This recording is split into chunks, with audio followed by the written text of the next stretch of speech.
National, international, জাতীয় স্তরে বা আমাদের আন্তর্জাতিক স্তরে এবং সাধারণ ইয়েতে রাজ্য স্তরে প্রচুর লেখালেখি আছে এবং ভারতীয় দর্শনের বিভিন্ন দিকে ম্যাডামের মানে দক্ষতা এবং ম্যাডাম কাজ এখনো চালিয়েও যাচ্ছেন বিভিন্ন দিকে। তো যাই হোক, আর কিছু বাড়াচ্ছি না, ব্যবসা সম্বন্ধে কিছু বলছি না। আমি ম্যাডামকে অনুরোধ করছি যে ম্যাডাম আসুন, একটু এসে আমরা এখন ম্যাডামের কাছ থেকে শুনে নেব।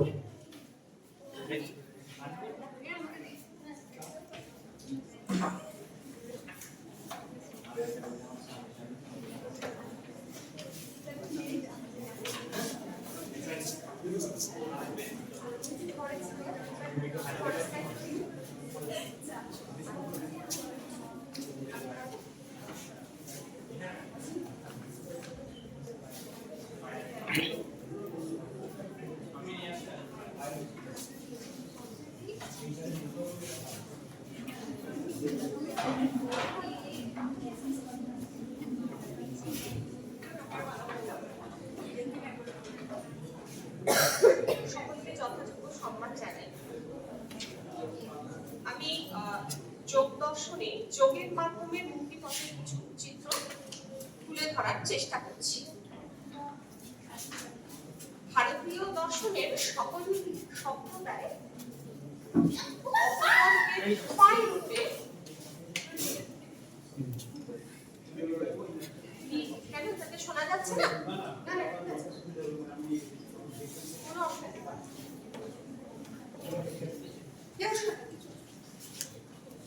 সকলেই যোগমার্গের কথা বলেছেন অপবর্গের উপায় রূপে। সেটা আস্তিক দর্শন তো বটেই, নাস্তিক দর্শনেও কিন্তু, যেমন বৌদ্ধ দর্শন বা জৈন দর্শনেও, সেখানেও কিন্তু যোগ মার্গের কথা প্রত্যেকেই বলবে।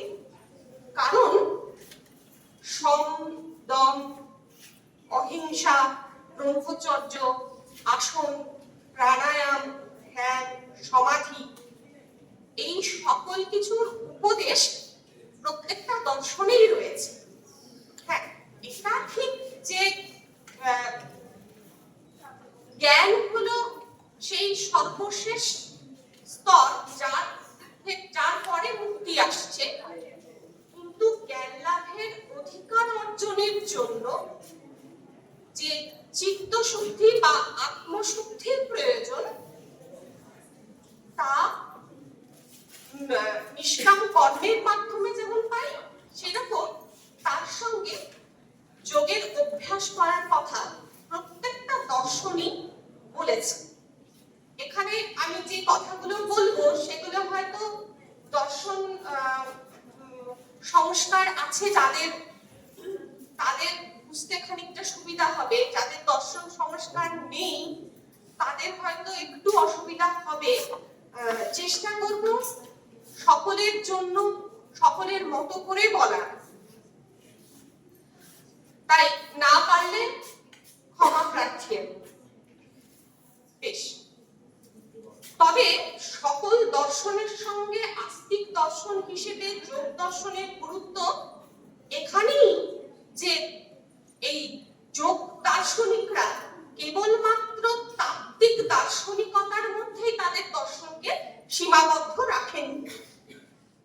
মানে আমাদের ভারতীয় দর্শনে যে প্রথা, যে পরমত উল্লেখ, সেই পরমত যুক্তি দিয়ে বিচার বিশ্লেষণ এবং সমত প্রতিষ্ঠা, এই যে প্রথা, এই প্রথার দিকে কিন্তু যোগ দর্শনের যে যোগসূত্র, সেই রকম কোন টেন্ডেন্সি এদের নেই।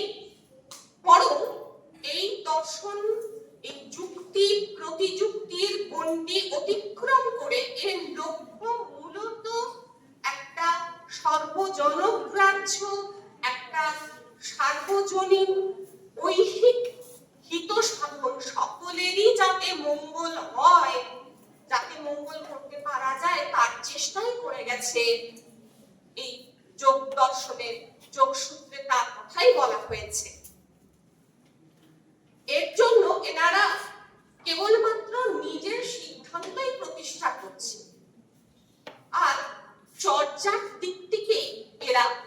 অধিক গুরুত্ব দিচ্ছে। এই দর্শনের ব্যাপক বিস্তৃতির কারণ হয়তো এটি যে এই যোগ দর্শন সকলের উপযোগী করে নিজেকে উপস্থাপন করতে পেরেছে, এর অনুপম সরল সাধ্যতা এবং সর্বজনীনতা এটিকে সর্বজনগ্রাহ্য করে তুলেছে। সাধারণ সাধকের জন্য কিভাবে অন্তঃকরণ শুদ্ধিপূর্বক নির্বীজ সমাধি লাভ করা যায় তার উপদেশও পাওয়া যাচ্ছে এই দর্শনে। সর্বমোট যোগ দর্শনে 155টি সূত্র আছে প্রায়, যেখানে পতঞ্জল দর্শন 4টি পাদে বিভক্ত। আমরা যারা দর্শনের ছাত্রছাত্রী তারা জানি, বা পরিচ্ছেদে 4টি পরিচ্ছেদে বিভক্ত। একটা সমাধিপাদ, সাধনপাদ, বিভূতিপাদ এবং কৈবল্যপাদ। সমাধিপাদে কি বক্তব্য বিষয়? সমাধিপাদে বলা হচ্ছে যোগ কাকে বলে, যোগের লক্ষণ, যোগের স্বরূপ, যোগ প্রাপ্তির উপায়। এই প্রসঙ্গে চিত্তবৃত্তি এবং চিত্তবৃত্তির প্রকারও এখানে দেখানো হয়েছে। এখানে যোগের তিন প্রকারের যোগের কথা বলা হয়েছে, যেমন সবিকল্প, নির্বিকল্প এবং নির্বীজ। সাধনপাদ, যেখানে ক্রিয়াযোগ, অবিদ্যা, পঞ্চক্লেশের কারণ যে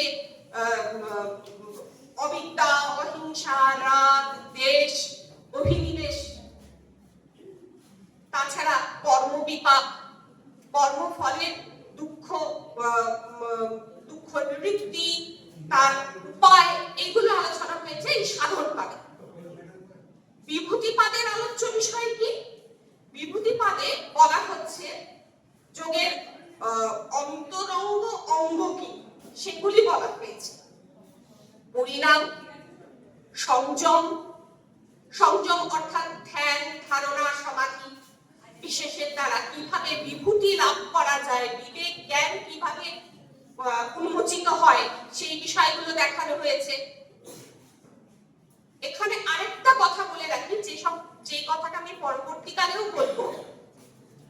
ঐশ্বর্য সমাধি লাভের প্রতি বিঘ্ন, সাধকের ভুলবশত তাই সিদ্ধির প্রলোভনে পড়া উচিত নয়।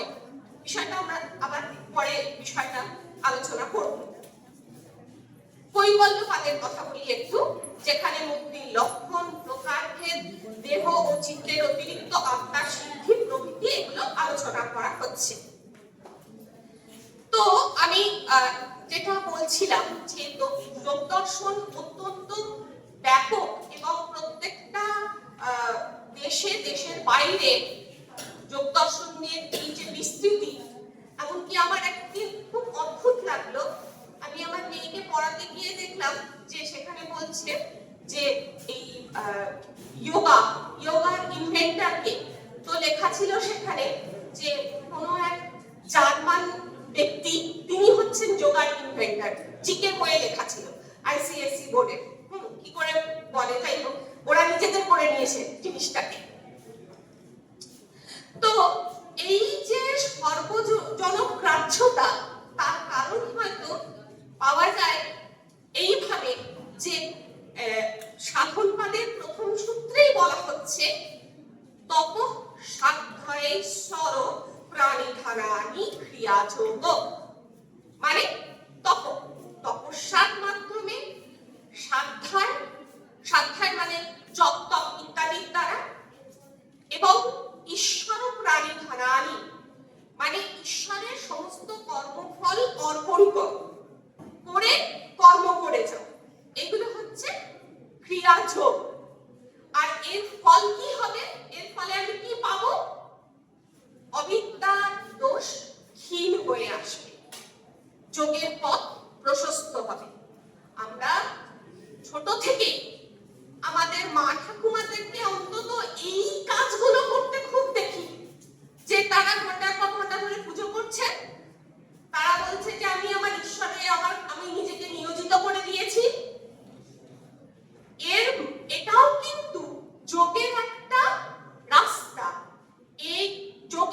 হয়তো এটা যোগের শুরু, কিন্তু এটাও যোগের পথ। যাকে যোগের মূলত দুই প্রকারের প্রায়োগিক উপযোগিতা রয়েছে। স্যার বলছিলেন যোগের উপযোগিতা কি রকম। প্রথম প্রকার উপযোগিতা ধ্যান, ধারণা, আসন, প্রাণায়াম, অহিংসা, ব্রহ্মচর্য প্রভৃতি যোগাভ্যাসের দ্বারা মনের বৈকল্য দূর করা যায়। মনকে আমি স্থির করতে পারছি না, ওই আমার পূর্বের বক্তা যেটা বলে গেলেন, বারবার আমাদের মনে হচ্ছে মোবাইল দেখি। কিন্তু যদি মনটাকে মোবাইল দেখছি মানে কি, মনটা আমার বিক্ষিপ্ত হয়ে যাচ্ছে। এই বিক্ষিপ্ত মনকে স্থির করার জন্য ওরা নিশ্চয়ই ভালো করে জানে যারা যোগা করছিল, যে এই ধ্যান, ধারণা, আসন, প্রাণায়াম, অহিংসা, ব্রহ্মচর্য এগুলোর দ্বারা মনের বৈকল্যকে দূর করা যায়। আর আরেকটা উপযোগিতা আছে, সেটা মানসিক দিক থেকে নয়, সেটা দেখবো আমরা শারীরিক দিকটাকে কিভাবে সুস্থ রাখবো। তার জন্য হঠযোগ ক্রিয়ার অভ্যাস করতে হবে। মানে হঠযোগ ক্রিয়াভ্যাসের দ্বারা শারীরিক অসুস্থতা নির্মূল করা সম্ভব হবে। যোগকে চতুষ্পদ বলা হয়, 4টে পদ বলা হয়েছে, সেই জন্য বলা হয় যে একটা হচ্ছে মন্ত্রযোগ, লয়যোগ, রাজযোগ, হঠযোগ। 4টে যোগের কথা পাওয়া যায়।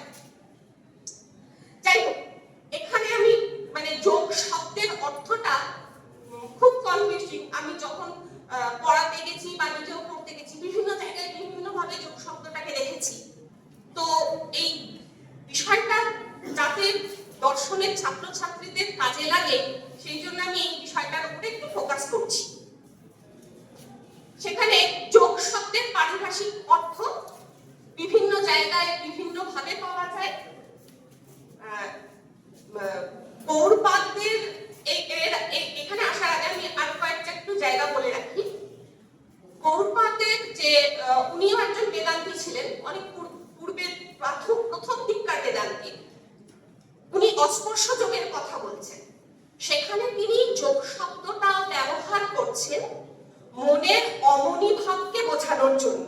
মন অমনে পরিণত হবে, মন যে চারদিকে দৌড়ে বেড়াচ্ছে, এই দৌড়ে বেড়ানোটা তার বন্ধ হবে। সেখানে মান্ডুক্য কারিকা 3:16, এখান থেকে একটা রেফারেন্স তুলে ধরা যায় এই প্রসঙ্গে।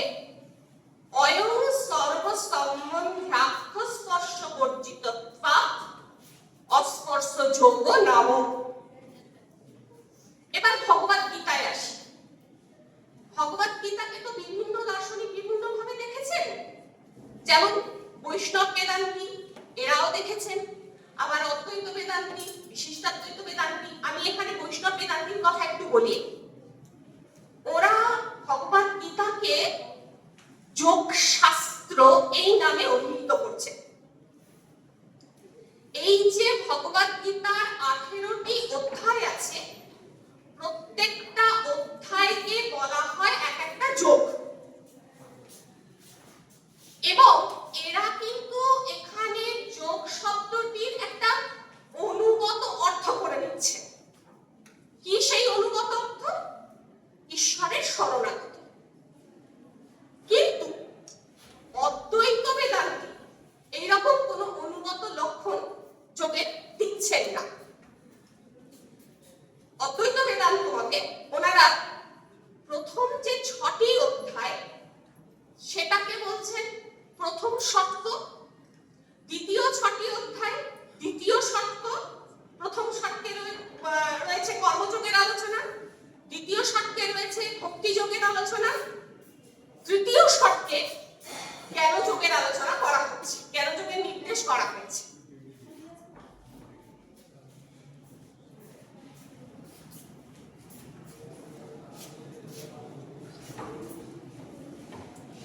মধুসূদন সরস্বতীর গুণার্থ দীপিকা, ভগবদ গীতা পড়তে গেলে আমরা সকলেই মোটামুটি এগুলো সম্পর্কে অবগত।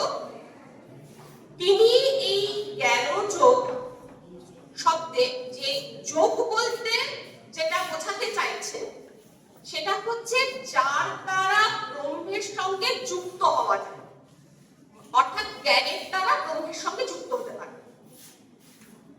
এবার প্রথম যে শর্ত, সেখানে কর্মযোগ, কর্মযোগে যোগ বলতে বোঝাতে চাইছে যার দ্বারা অন্তঃকরণ প্রকৃতির সঙ্গে যুক্ত হওয়া যায়, মানে অন্তরে জ্ঞানেন্দ্রিয়কে নিয়মিত করার চেষ্টা করে বাইরে কর্ম করে যেতে হবে, করলে চিত্তশুদ্ধি হবে। এই যে অন্তঃকরণের সঙ্গে যুক্ত হওয়া, এই অর্থেই এখানে কর্মযোগে যোগ শব্দটি গৃহীত হচ্ছে। আর ভক্তি যোগের কথা যখন বলা হচ্ছে, ভক্তি যোগ বলতে বোঝায় সদা সর্বদা ঈশ্বরের সঙ্গে যুক্ত থাকা, সগুণ উপাসক নির্গুণ উপাসক উভয়ই কিন্তু এখানে যোগবিদ, মানে তারা যোগের চর্চা করছে। সে সগুণ ব্রহ্মের উপাসনা করুন বা নির্গুণ ব্রহ্মের উপাসনা করুন, এটা দর্শনের ছাত্রছাত্রীরা বুঝবে। সগুণ ব্রহ্ম নির্গুণ ব্রহ্ম আমি একদমই কিছু বলেছি। বিষয়ান্তর পরিত্যাগ করে সর্বদা ঈশ্বরের চিন্তা করা, এটাই হচ্ছে ভক্তিযোগ। অন্য কিছু বিষয়ের চিন্তা করবো না, কেবলমাত্র অন্তরে ঈশ্বরকে ধারণ করবো, ঈশ্বরের ধ্যান করবো, এটাই হচ্ছে ভক্তিযোগ। সাধারণ মানুষের কাছে যোগ শব্দটা কিভাবে বুঝবে? সাধারণ মানুষ কিভাবে নেবে? সাধারণ মানুষের কাছে যোগ হচ্ছে শ্বাস প্রশ্বাসের নিরোধ। কিন্তু এই শ্বাস প্রশ্বাসের নিরোধই একমাত্র যোগের অর্থ নয়। মহর্ষি পতঞ্জলির মতে উনি বলেছেন চিত্তবৃত্তির নিরোধ যোগ। সম্প্রজ্ঞাত সমাধিতে রাজস তামস এই বহির্বৃত্তিগুলো নিরুদ্ধ হয়, অসম্প্রজ্ঞাত সমাধিতে সকল বৃত্তি এবং সংস্কার নিরুদ্ধ হয়।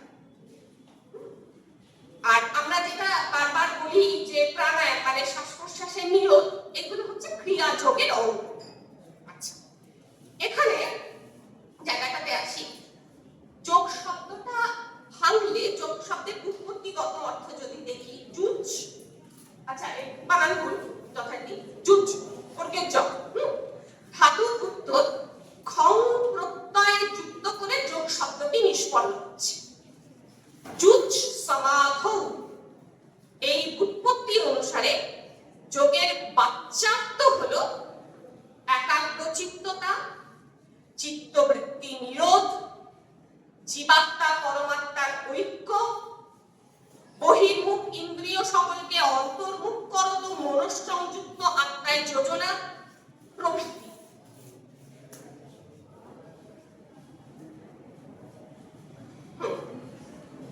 আচ্ছা, এখানে অমর কোষ থেকে আমি কয়েকটা যোগ শব্দের একাধিক যে শব্দার্থ রয়েছে সেগুলো বলছি।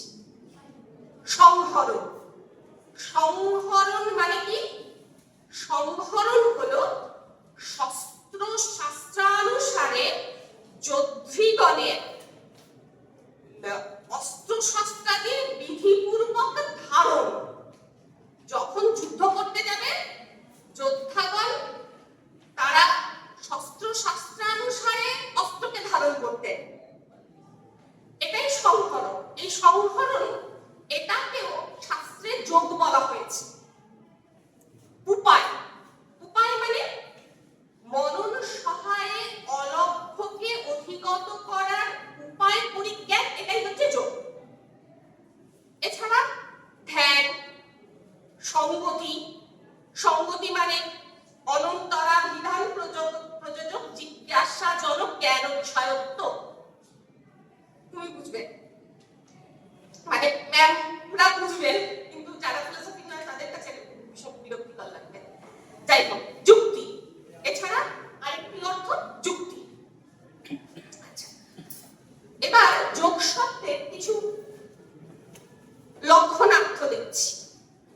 সর্বচিন্তা পরিহার পূর্বক নিশ্চিন্ত স্বভাব। যেমন ধরা যাক আমরা বলছি যে তুমি তো যোগী হয়ে গেছো, কোনো দিকে খেয়াল নেই। আচ্ছা, দুঃখ সংযম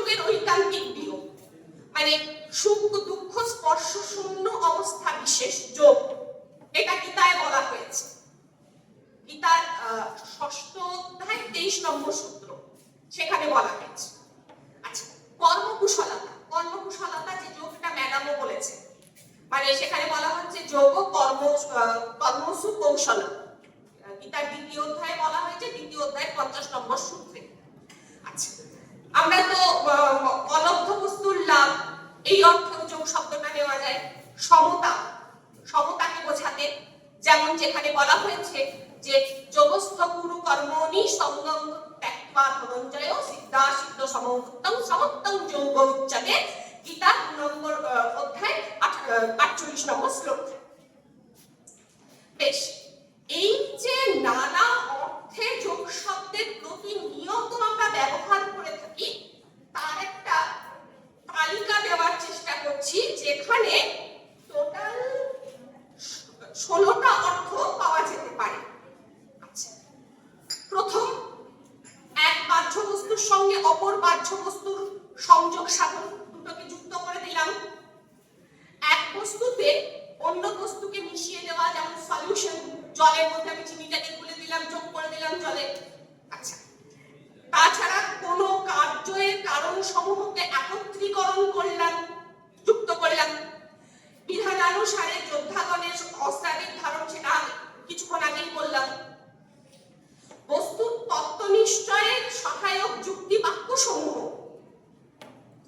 ছলপূর্বক কার্য প্রদর্শন। ছলপূর্বক মানে প্রকৃত তত্ত্ব গোপন করে, ছল করে কার্য সিদ্ধি করলাম, ভালোই যোগ করলে তুমি, এরকম বলি আমরা। আচ্ছা, তারপরে কৌশলে কার্য নির্বাহ করা। এখানে কিন্তু ছলের আশ্রয় নিচ্ছি না। প্রথমে বললাম ছলের আশ্রয় নিয়ে কার্য সিদ্ধি করলাম, সেটাও যোগ হতে পারে। কৌশলে কোনো একটা কার্য করে ফেললাম, কর্মের কুশলতা, সেখানেও যোগ শব্দের ব্যবহার করি।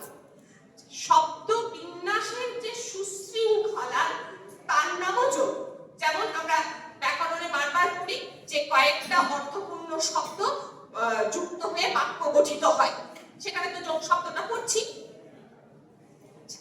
এই যে কিছুক্ষণ আগে দেখালো, দেহকে দৃঢ় সুস্থিরকরণের উপায়ের নাম যোগ। শব্দের অর্থপ্রতিকা শক্তি বিশেষ, সেটাও যোগ। লব্ধ বস্তুর লক্ষণ, যোগক্ষেম কথাটা আমরা বারবার গীতায় পড়েছি। অলব্ধ বস্তুর লাভ এবং লব্ধ বস্তুর রক্ষা। আচ্ছা, এক বস্তুকে নতুন আকার প্রদান করা, কোন একটা বস্তুকে, যেমন আমরা বললাম অংশকে যোগ করো, অংশ যোজনা। আত্মায় সংযোগ সাধন, নির্দিষ্ট বস্তু বিষয়ে চিন্তা প্রবাহ উত্থাপন, সকল মনোবৃত্তির নিরোধ, চিত্তে একাগ্রতা করো। এই এতগুলো অর্থে যোগ শব্দটা পাই। আচ্ছা, তো এই যে প্রথম 12টা অর্থ পেলাম যোগের, সেইগুলোর উপদেষ্টাকে সুরগুরু বৃহস্পতি, দেবরাজ ইন্দ্র, ঋষি পুনর্বাসু প্রমুখ মহাত্মাগণ এই 12টার উপদেশ দিয়েছে। এদের উপর ভিত্তি করে গড়ে উঠছে সমস্ত নীতি, শিল্প, চিকিৎসামূলক যে গ্রন্থ, সেগুলো এই 12টা যোগের উপর গঠিত হচ্ছে। আর এই যে শেষোক্ত 4টে যোগের কথা বললাম, তার প্রবক্তা হচ্ছে পরম গুরু হিরণ্যগর্ভ মহেশ্বর মহর্ষি কপিল, যিনি সাংখ্য দর্শনের রচয়িতা। কারণ সাংখ্য এবং যোগের মধ্যে কিন্তু কোনো প্রভেদ নেই। যেটুকু প্রভেদ মানে অধিকার, এরা সেম সিস্টার ফিলোসফি, আমরা তো জানি। এবং সেটা গীতাতেও এরকম কথা বলা হয়েছে যে যারা বুদ্ধিমান ব্যক্তি, তারা বুঝতে পারেন যে সাংখ্য এবং যোগ প্রায় নয়, সমান, কোনো প্রভেদ এদের মধ্যে নেই। আমরা যেখানে পার্থক্য করি যে সাংখ্য দর্শনে ঈশ্বর স্বীকার করা হয়নি, যোগ দর্শনে ঈশ্বর স্বীকার করা হয়েছে, সেখানেও কিন্তু ডাউট থেকে যায়। কারণ বলা হয় যে সাংখ্য বলা হয়েছে ঈশ্বর স্বীকার করা হয়নি, এমনটা কিন্তু গ্রহণ করা যায় না, এটা আমি আমাদের আরবি ম্যামের লেকচারেও শুনেছি। ফিরে আসি। তো এছাড়া রয়েছে রাজর্ষি জনক, বশিষ্ঠ মুনি, যাজ্ঞবল্ক্য, পতঞ্জলি, এনারা এই চতুর্বিধ যোগ অবলম্বন করে রচিত করেছেন আধ্যাত্ম শাস্ত্র। এই যোগের পথ ভিন্ন ভিন্ন, কিন্তু ভিন্ন ভিন্ন হলেও তাদের উদ্দেশ্য এক। যে পথেই যাও না কেন গিয়ে পৌঁছবে সেই একই জায়গা, সেটা কি? ব্রহ্মপ্রাপ্তি। এটা হলো যোগের চরম ফল। হ্যাঁ, আবার এই জায়গায় ফিরে আসি। বলছে যে যোগ পথের যারা পথিক তারা পথমধ্যে অনেক আশ্চর্য বস্তুর সাক্ষাৎ পান।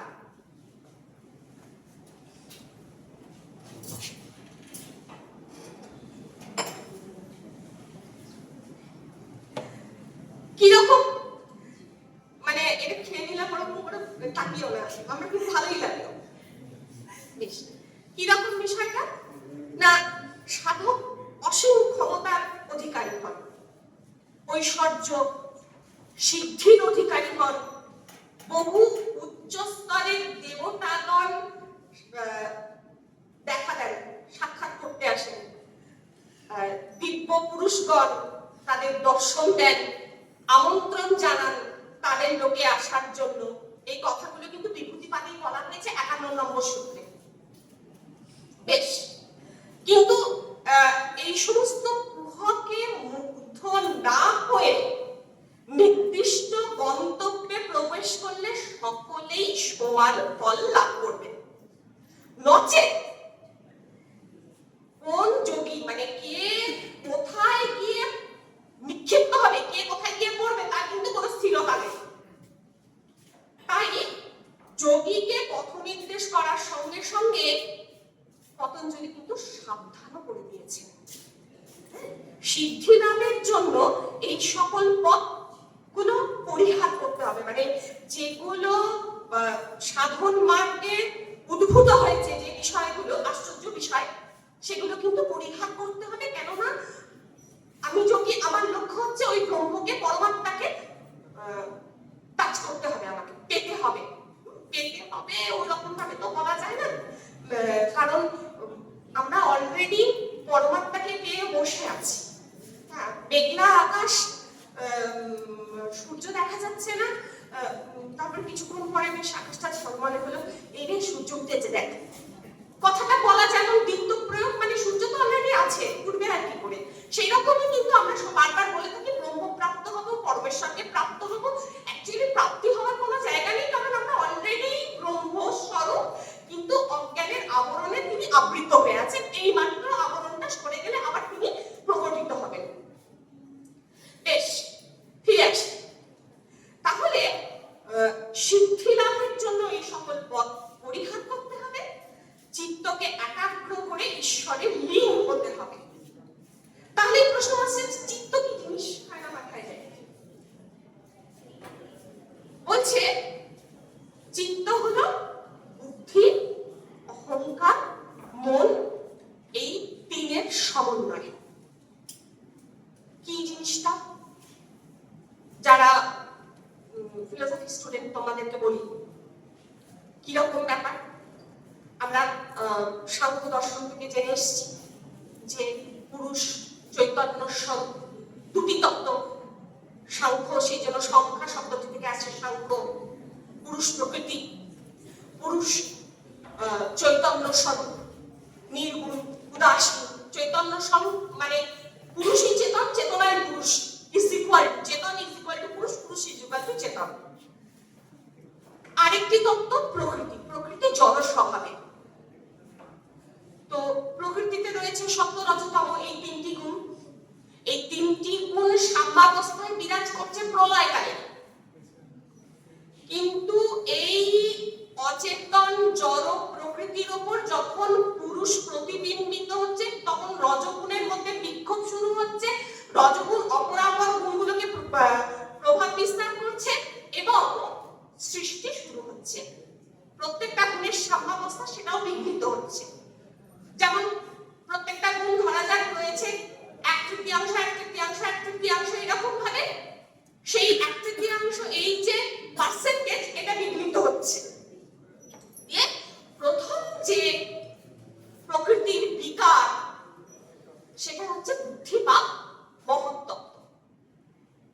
তার থেকে অহংকার, অহংকারের সপ্তগুণের প্রাবল্যের কারণে পঞ্চ জ্ঞানেন্দ্রিয়, পঞ্চ কর্মেন্দ্রিয়, মন, তমগুণের প্রাবল্যের কারণে পঞ্চ সূক্ষ্মভূত এবং তার বা পঞ্চ তন্মাত্র, তার থেকে পঞ্চ মহাভূত। এই যে বুদ্ধি, অহংকার এবং মন, এই তিনটিকে একত্র করে বলা হচ্ছে এগুলি হলো চিত্ত। আচ্ছা, সাধকের কাজ কি? যিনি সাধক তিনি অভ্যাস এবং বৈরাগ্যের মাধ্যমে চিত্তকে একাগ্র করবেন।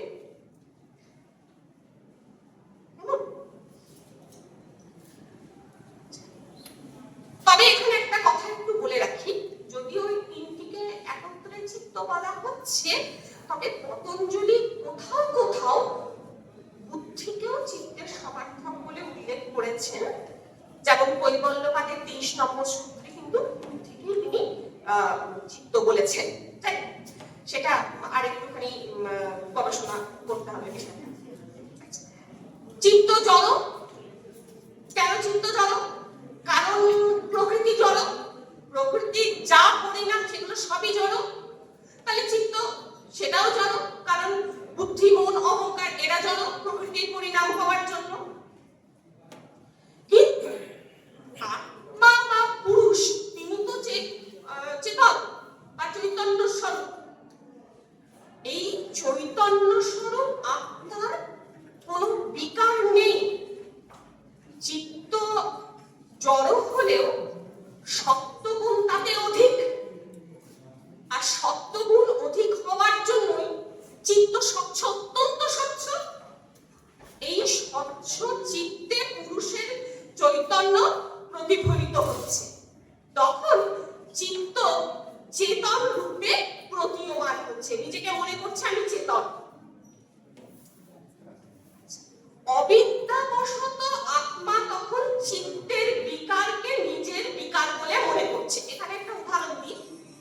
ধরা যাক একটা ল্যাম্প জ্বলছে, আমি কি বললাম? ল্যাম্প জ্বলছে। ল্যাম্পটা তো জ্বলছে না, জ্বলছে ওই ল্যাম্পের মধ্যে আছে যে প্রদীপটা। এবার সেটা হয়তো একটা কাঁচ দিয়ে এরকম ঘেরা আছে।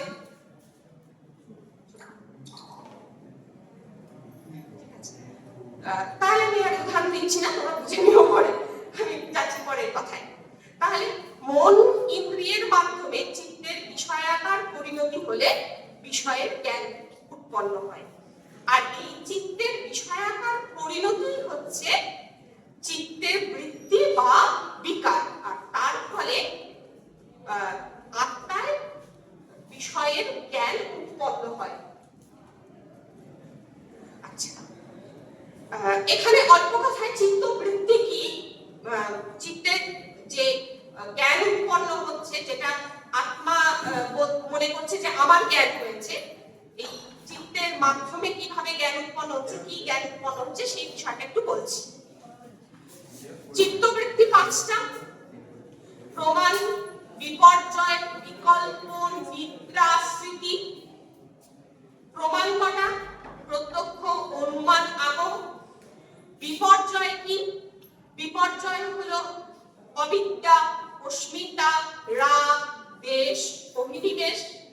এদেরকে একত্র করে ক্লেশও বলা হয়। এগুলোর যদি বিস্তৃত ব্যাখ্যা চাও করে নিও, বা আমি পরে তোমাদের সঙ্গে আলোচনা করব বিষয়গুলো যদি কারো জানার দরকার হয়। এই যে ক্লেশ, এগুলো কিন্তু উত্তরকালে বাধিত হয়ে যায়। বিকল্প কি? বিকল্প হচ্ছে যেমন আকাশ কুসুমের জ্ঞান, শশ বিশাল তার জ্ঞান, মানে খরগোশের সিংহ। এই বৃত্তির আলম্বন কোন বস্তু নেই, এদেরকেই বলা হচ্ছে বিকল্প। নিদ্রা, নিদ্রা কি?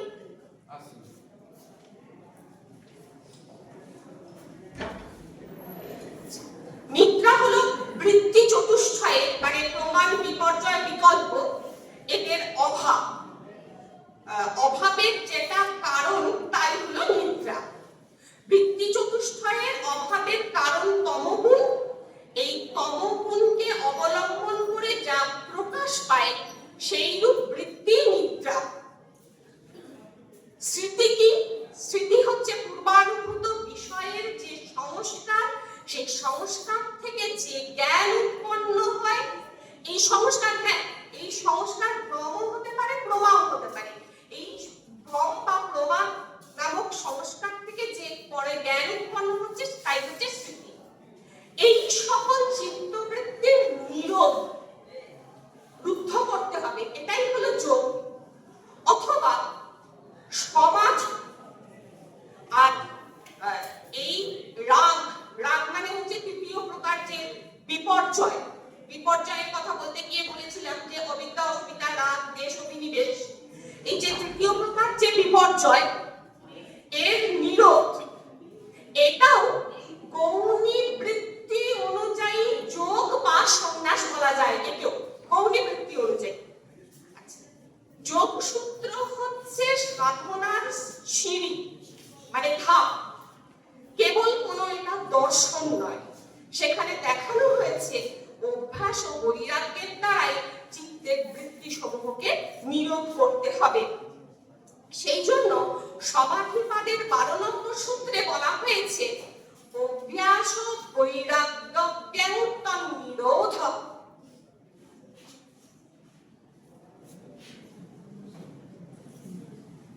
বেশ, এই অভ্যাস নানা প্রকারের হতে পারে। যেমন একত্বের অভ্যাস হতে পারে। একত্বের অভ্যাস মানে হচ্ছে এক প্রীতিজনক বস্তুতে চিত্তকে স্থির করতে হবে। এর দ্বারা কি হবে? একাগ্রতা, শক্তি বৃদ্ধি হবে। মলিন চিত্ত তো সহজে স্থির হতে চায় না আমাদের। তাকে স্থির করার জন্য যে ভাবনা করতে হবে তা হলো মৈত্রী, করুণা, মুদিতা, উপেক্ষার ভাবনা করতে হবে। মৈত্রী মানে মিত্রতার ভাবনা করতে হবে, দয়া করতে হবে, প্রসন্নতা দেখাতে হবে, উপেক্ষা করতে হবে। উপেক্ষার ভাবের দ্বারা এর দ্বারা চিত্ত স্বচ্ছ হবে। তৃতীয় যে অভ্যাস, সেটা হচ্ছে প্রাণবায়ুকে বারবার পরিত্যাগ করতে হবে, ধারণ করতে হবে। এটাও অভ্যাস, যেটা হচ্ছে প্রাণায়াম। আচ্ছা, বিষয়ের প্রতি প্রবৃত্তির উদয়ে সাধকের যোগমার্গে বিশ্বাস আর উৎসাহ বৃদ্ধি পাবে। আর অভ্যাসের দ্বারা শোকরহিত জ্যোতির্ময় প্রবৃত্তি উৎপন্ন হলে তাও মনকে স্থির করে। মানে সাধক যখন বুঝবে যে আমি কিছু পাচ্ছি, প্রাপ্ত হচ্ছি, সেই আনন্দেও তার মন অনেকটা স্থির হয়ে যায়। এছাড়া কি আছে? বিতরাগ পুরুষকে ধ্যেয় করে যিনি ধ্যান করেন বা তার বৈরাগ্যযুক্ত ভাবনাকে যিনি মনন করেন বা তারও চিত্ত স্থির হয়। নেক্সট, স্বপ্ন ও নিদ্রার আলোকে অবলম্বনকারী চিত্ত স্থির হতে পারে। মানে স্বপ্ন বা নিদ্রায় আমি কোনো একটা বিশেষ বস্তু দেখেছি। অনেক সময় এরকম হয় যে আমি স্বপ্ন দেখলাম, আমাকে ভগবান বলছে একটা মন্দির প্রতিষ্ঠা করতে, অমুক ভগবান এসে আবির্ভূত হয়েছে আমার সামনে। ওই যাকে আমি দেখলাম স্বপ্নে, তাকেও যদি আমি বারবার ধ্যান করতে থাকি, সেই স্বপ্নের বিষয় বা নিদ্রার বিষয়ে তাকে অবলম্বন করেও যদি বারবার ধ্যান করি, তাহলেও কিন্তু চিত্ত স্থির হতে পারে। এছাড়া এই যা বললাম সেগুলো যদি কারোর অনুকূল বলে না মনে হয়, তাহলে আপন রুচি অনুযায়ী ইষ্টের ধ্যান করো। আমি তো স্টুডেন্টদেরকে এইভাবেও বলি যে ঠিক আছে, তোমার ভগবানের বিশ্বাস হচ্ছে না, দরকার নেই, ছেড়ে দাও। কেউ তো আছে যে জীবন্ত ভগবান, যেমন বিবেকানন্দ, যেমন, তাও যদি আমার বিশ্বাস না হয়, আমার মা বাবা কেউ তো আছে যাকে আমি ওই ভগবানের স্থানটা দিতে পারি, তাকে ধ্যান করো। তাহলেও তোমার চিত্ত শুদ্ধি হবে, মন স্থির হবে। সুতরাং চিত্তের স্থিতির নিমিত্তই অভ্যাস আচরণ করতে হবে। চিত্তের স্থিতির নিমিত্ত যে প্রযত্ন, তাকেই বলা হচ্ছে অভ্যাস। অভ্যাস কথাটি, শব্দটা যোগশাস্ত্রের একটা পারিভাষিক শব্দ। এখন যোগ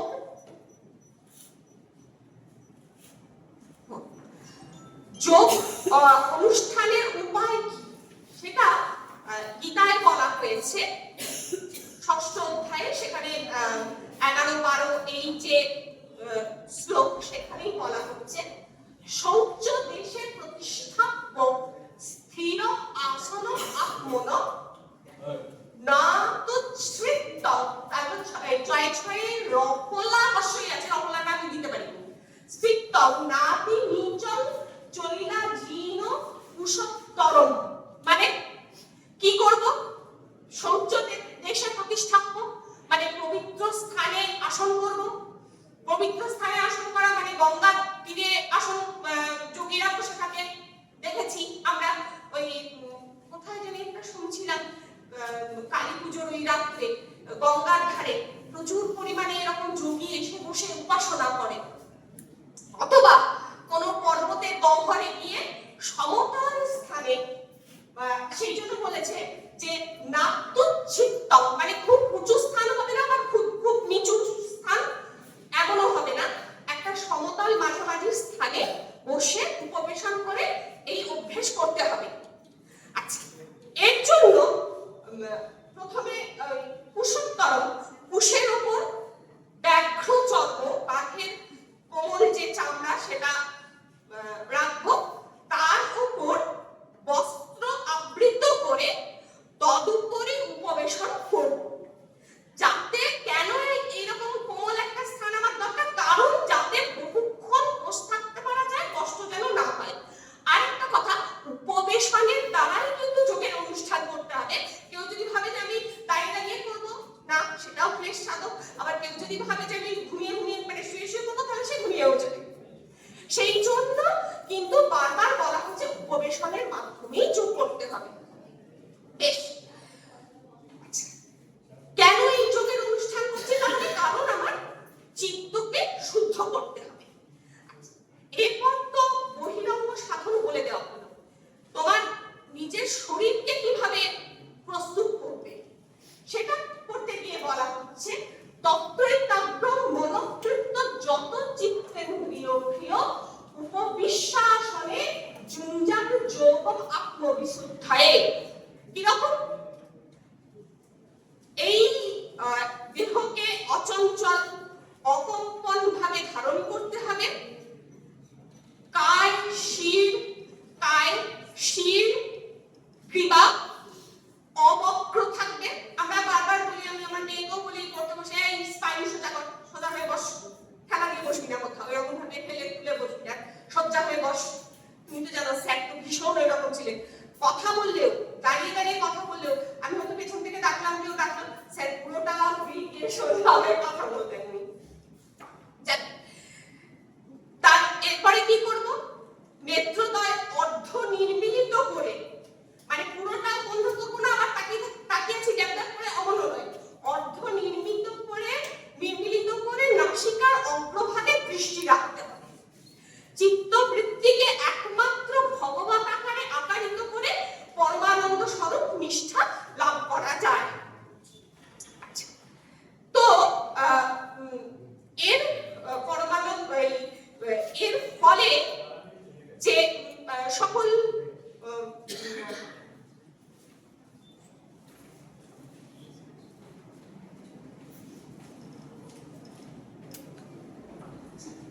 এখানে আর কিছু বলি যে এই অভ্যাস ও বৈরাগ্যের মাধ্যমে সাধক যখন চিত্তকে একাগ্র করে এবং যখন তিনি সংযমের অবস্থায় আসেন, তখন তার মন এক সূক্ষ্ম যন্ত্রের মতো কাজ করে। তখন সাধক তার অন্তর এবং বাইরের জগৎকে এমন ভাবে প্রত্যক্ষ করে যেন তার এক স্বচ্ছ আয়নার মতো। এই সময় বিশিষ্ট কিছু সিদ্ধি প্রাপ্তি হয়, যেটা বিভূতিপাদে 45 নম্বর সূত্রে বলা হয়েছে। কি বলা হয়েছে? তত অনিমায়, কিন্তু লুপ্ত হ্যাঁ, কিন্তু হ করে ফেলেছে, কিছু করার নেই। তত অনিমাদি প্রাদুর্ভাব কায় সম্পত্তার্থ মানবিঘাতশ্চ, মানে কি কি প্রাপ্ত হয়? অনিমা মানে সাধক নিজেকে অত্যন্ত সূক্ষ্ম করে তুলতে পারে, হ্যাঁ, এবং মহিমা এর মাধ্যমে সাধক ভীষণ নিজেকে ভারী করে দিতে পারে। ওই ওই একটা গল্প শুনেছিলাম পুরাণে, হনুমান নাকি এমন বসেছিল, কেউ ওকে উঠিয়ে নিয়ে যেতে চাইছিল, কিছুতেই উঠাতে পারলো না, এত ভারী হয়ে গেছে। হ্যাঁ, এইটা ওই যোগের মাধ্যমেই সম্ভব। আচ্ছা, লক্ষ্মীমা মানে অত্যন্ত হালকা করে ফেলছে শরীরকে, যার ফলে সে কাঁটার উপর দিয়ে হেঁটে যাচ্ছে, জলের উপর দিয়ে হেঁটে যাচ্ছে, কিছুই তার সমস্যা হচ্ছে না। এটা হতে পারে। গরিমা, হ্যাঁ, এর দ্বারা নিজেকে গুরুভার সম্পন্ন করে তুলতে পারছে। প্রাপ্তি মানে এর মাধ্যমে ইচ্ছা অনুযায়ী ভৌতিক পদার্থ সংকল্প মাত্রই প্রাপ্ত হচ্ছে। প্রকাম্য, এর মাধ্যমে ইচ্ছা অনুযায়ী কার্য সম্ভব হচ্ছে, যা ইচ্ছা করবে তাই সেই কাজ সে সম্পাদন করতে পারবে। বশিষ্ঠ, এর মাধ্যমে প্রকৃতির উপর প্রভুত্ব স্থাপন করতে পারবে। এবং ঈশিত্ব মানে ইচ্ছার উপর পূর্ণ নিয়ন্ত্রণটা আসবে। আচ্ছা, এগুলো কিন্তু কোনো কল্পনা নয়, বরং অনুভব। ধ্যান, সংযম, সাধনার মাধ্যমে যোগীগণ এই অবস্থা প্রাপ্ত হয়েছেন। মহর্ষি পতঞ্জলি বলেন, যখন চিত্ত কোনো এক বস্তুতে নিবিষ্ট হয়, তখন সাধক আর ওই বস্তুর মধ্যে কোনো ভেদ থাকে না, তখন তা কেবলমাত্র কোনো জ্ঞানের বিষয় রূপেই থাকে না, এটা একটা অনুভব হয়ে ওঠে। এই অনুভবকেই বলা হচ্ছে সম্যক জ্ঞান। যেমন ধরা যাক, যদি কোনো ব্যক্তি সূর্যের ধ্যান করে, তাহলে সম্যক সূর্যের জ্ঞান প্রাপ্ত হবে। সাধকের মধ্যে তার সেই জ্ঞান সমাহিত হয়ে যায়।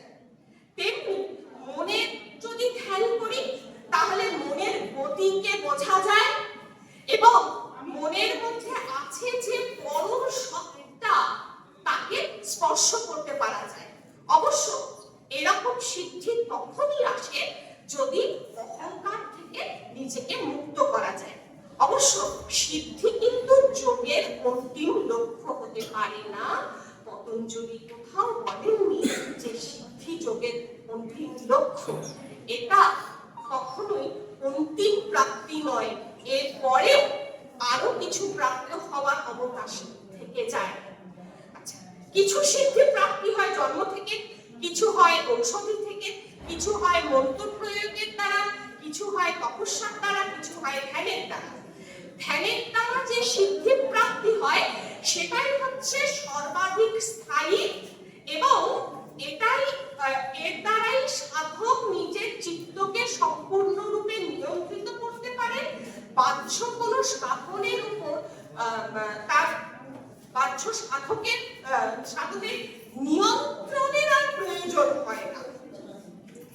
ধ্যান গভীর হলে সাধকের সীমিত সত্তা ক্রমে বিলুপ্ত হয়ে যায়, তখন চিত্ত সকল বৃত্তিমুক্ত হয়ে যায়, দ্রষ্টা আত্মা নিজের শুদ্ধ রূপে প্রকাশ পায়। এটাই হলো সমাধি।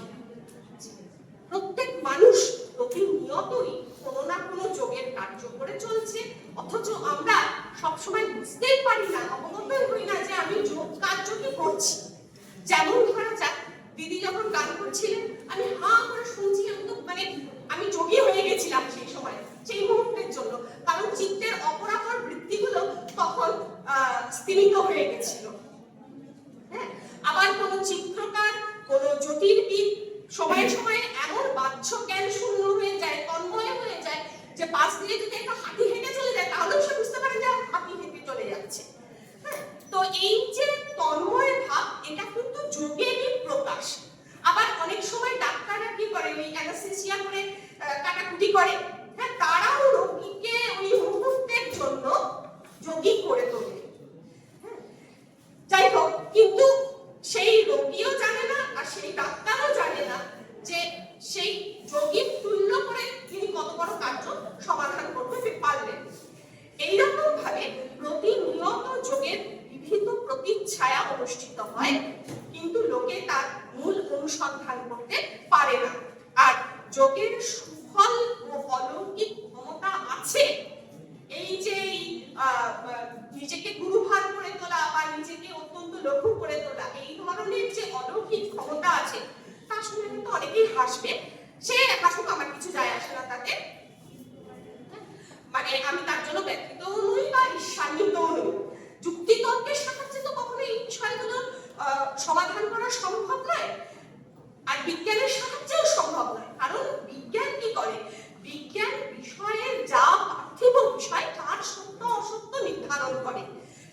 জগতেই তার সঞ্চারক, তার অলৌকিক অস্তিত্বের সাক্ষ্য প্রমাণ কিভাবে সে দেবে? যে কখনো কোনো অলৌকিক দৃশ্য দেখেনি, সে কিভাবে অলৌকিক দৃশ্যের বিশ্বাস স্থাপন করবে? তাই যোগের ফলকে সম্পূর্ণরূপে মিথ্যা বলার প্রচেষ্টা না করে, যোগফলের প্রতি কোনো মিথ্যা দৃষ্টি প্রয়োগ না করে, সত্য ফল আছে এইরকম বিশ্বাস নিয়ে তাকে বোঝার জন্য যদি যত্নবান হওয়া যায়, তাহলেই আমরা যোগের পথে অগ্রসর হতে পারব। যোগীগণ সর্বজ্ঞ হন, দীর্ঘজীবী হন, অনাহারে জীবন ধারণ করতে পারে, শ্বাসরোধ করে তাদের জীবন ধারণ তারা অনেকক্ষণ থাকতে পারে। কারণ কি, তারা তো আর কেবলমাত্র এই পাঠ্যপুস্তক কিছু পড়েছে, বেদ পড়েছে, কোরআন পড়েছে, কিছু বিজ্ঞান পড়েছে, কিছু যুক্তিশাস্ত্র পড়েছে, তা তো পড়েনি। তারা যেটা পড়েছে তারা প্রকৃতিকে পড়েছে। প্রকৃতির মধ্যে তো এরকম হয়, হাইবারনেশন তো হয়, যেখানে কিছু প্রাণী শীতে চলে যাচ্ছে, তাদের খেতেও হচ্ছে না, কিছুই করতে হচ্ছে না, তারা সারাক্ষণ ঘুমাচ্ছে, মৃত্যুর মতো পড়ে থাকছে। তাহলে তারা যদি পারে, তাহলে আমি কেন পারবো না? তাই আমার সব থেকে সর্বশেষ যে বক্তব্য তাই হলে সেটা হলো, প্রকৃতি হলো যোগীদের আদি গুরু। নমস্কার, আমি এখানে একটু কৃতজ্ঞতা স্বীকার করতে চাই আমার গুরু কমলানাথ ভট্টাচার্য, মৃদুলা ভট্টাচার্য, আমাদের যাদবপুর ইউনিভার্সিটির প্রীতম ঘোষাল, যাকে আমি সারাক্ষণ বিরক্ত করি, তবু হাসি মুখে আমার সমস্ত আবদার সহ্য করে, এবং সর্বশেষে আমার কলেজের সিনিয়র প্রফেসর রিঙ্কু বক্সি, ওনাকে আমি শ্রদ্ধা জ্ঞাপন করতে চাই। আর তোমাদের যারা এত দুষ্টু হয়েও চুপচাপ বসে বসে শুনছে, থ্যাংক ইউ।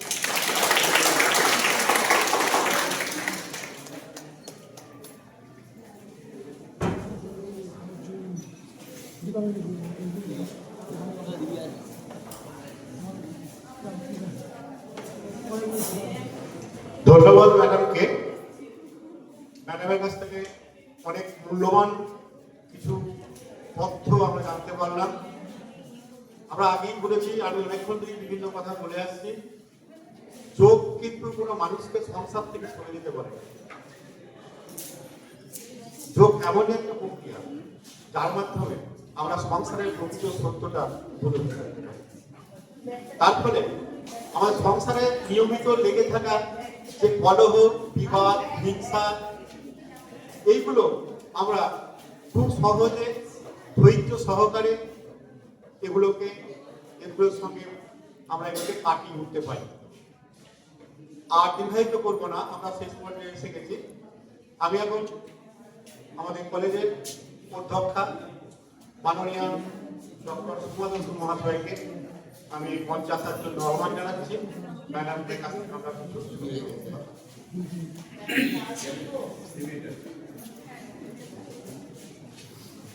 প্রথমেই ধন্যবাদ জানাই কান্দিরাজ কলেজের ডিপার্টমেন্ট অফ ফিলসফির এই সাধু উদ্যোগ যারা নিয়েছেন প্রত্যেককে শুভেচ্ছা, কৃতজ্ঞতা, অভিনন্দন জানাই, শ্রদ্ধা জানাই। আজকের যারা বক্তব্য রেখেছেন ওনাদের মূল্যবান সময় নষ্ট করে আমাদের মাঝে এসছেন, বারবার কৃতজ্ঞতা জানাই।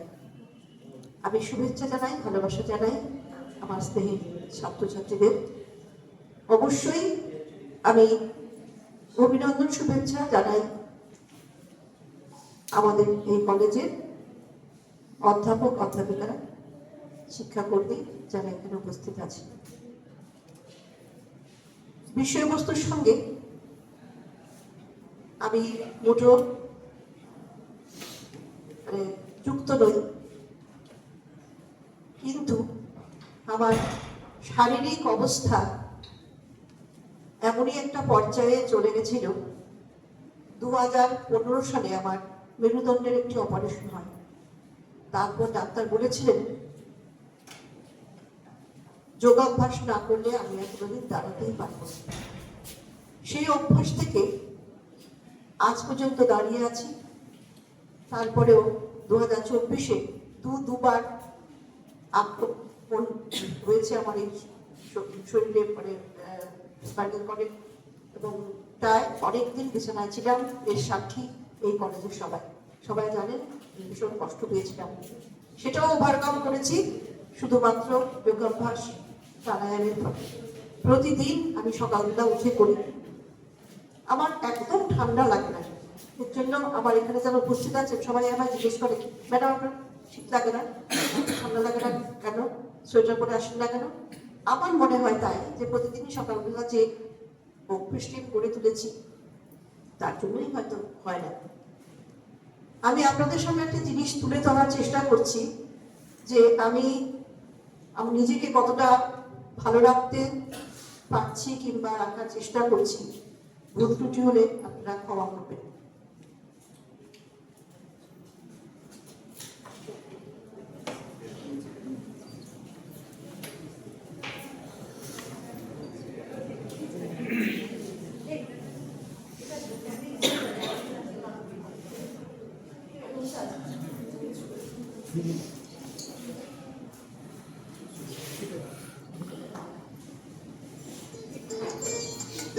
এইদিকে আছে।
অসংখ্য ধন্যবাদ ম্যাডামকে।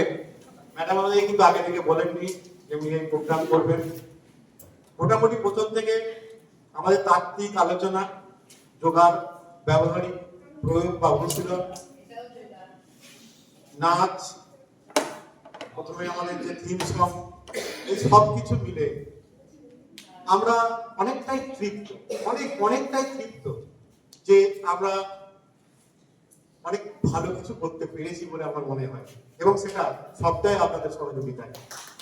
এখানে উপস্থিত আছে ছাত্রছাত্রী, আমার বিভিন্ন বিভাগীয় সহকর্মীবৃন্দ, আমার বিভাগের সহকর্মীবৃন্দ, ম্যাডাম, প্রিন্সিপাল ম্যাডাম, এবং আমাদের দুই দিদি যারা অনেক সময় মানে কি বলবো, সময় মানে ব্যস্ততার মধ্যে চলে, তবুও একটু সময় আমাদেরকে দিতে পেরেছেন। আপনাদের সবার উপস্থিতি এবং সহযোগিতায় আমাদের আজ অনুষ্ঠান মোটামুটি শেষের দিকে সম্পূর্ণ হতে চলেছে। সকলের কাছে আমি দর্শক বিভাগের পক্ষ থেকে এবং সঞ্চালক হিসাবে আন্তরিকভাবে কৃতজ্ঞ এবং সকলকে আমি ধন্যবাদ জানাচ্ছি। এখন আমরা একদম শেষ পর্বে, আমি এই পর্বে আমাদের বিভাগীয় অধ্যাপিকা মাননীয়া নন্দিনী কর মহাশয়াকে আহ্বান জানাচ্ছি আনুষ্ঠানিকভাবে অনুষ্ঠানটা শেষ করার জন্য এবং ভোট অফ থ্যাঙ্কস দিয়ে।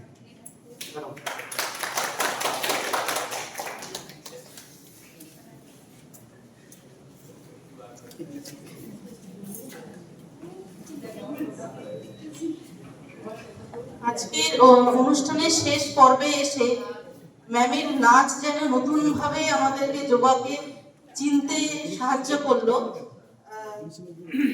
আজকের এই একদিনের রাজ্যস্তরীয় seminar bet breath and please a spiritual journey of yog from matter to mind এর সফল পরিসমাপ্তিতে আমি আয়োজক কমিটির পক্ষ থেকে সকলকে আন্তরিক ধন্যবাদ ও কৃতজ্ঞতা জানাই। প্রথমেই আমাদের মাননীয় চিফ প্যাট্রন শ্রী অপূর্ব সরকার মহাশয়ের প্রতি কৃতজ্ঞতা প্রকাশ করছি। তার সদয় পৃষ্ঠপোষকতা ও অনুপ্রেরণায় এই সেমিনারটি সার্থক রূপ পেয়েছে। একই সঙ্গে আমাদের শ্রদ্ধেয় প্যাট্রন অধ্যক্ষ ডক্টর সোমা দত্ত মহাশয়ের প্রতি আন্তরিক ধন্যবাদ জানাই।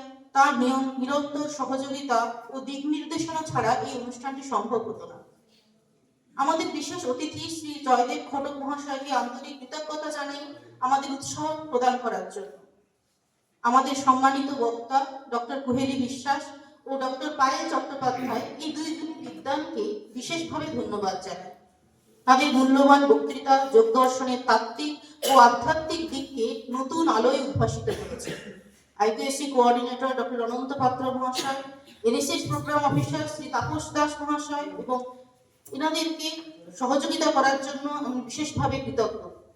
আয়োজক কমিটির সকল সদস্য, উপদেষ্টা কমিটির সম্মানিত অধ্যাপকবৃন্দ, কোষাধ্যক্ষ এবং সর্বোপরি দর্শন বিভাগের সকল অধ্যাপক অধ্যাপিকাদের তাদের নিরলস পরিশ্রম ও সহযোগিতার জন্য ধন্যবাদ জানাই। সবশেষে যেটা না বললেই নয়, এই সেমিনারকে প্রাণবন্ত করে তোলার জন্য উপস্থিত সকল ছাত্রছাত্রী ও আমন্ত্রিত অতিথিদের প্রতি কৃতজ্ঞতা প্রকাশ করছি, যাদের ছাড়া সম্পূর্ণ অনুষ্ঠানটি সম্ভবই হতো না।